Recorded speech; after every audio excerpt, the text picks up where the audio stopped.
the ideal pancake, we want a flat back. But the reality is that when you're going into the press handstand, you're going to be more here, right? You're not going to be that wide, and you're going to be round. So the idea is I'm doing this with my yoga block, then I'll show you a couple other variations. So I'm rounding my back, and I'm pushing the block away, but I'm staying round, and I'm pulling it in. So I'm going to make it more difficult. I'm going to pop a 5-pound weight on the block. I'm pushing. I'm staying round, and I'm maximally pushing through the shoulders. And I'll do the same thing with the legs a little bit closer.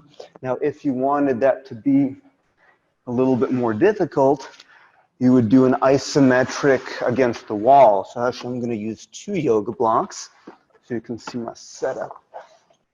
And what I'm going to do, so the wall is not going to go anywhere. Hopefully, not that strong. And what I'm doing is pushing myself away.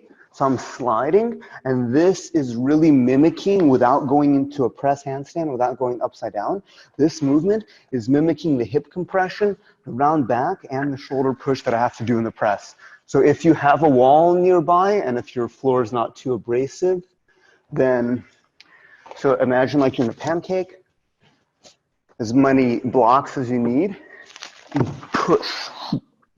And when I get to my maximum, I'm still maintaining that strong shoulder push.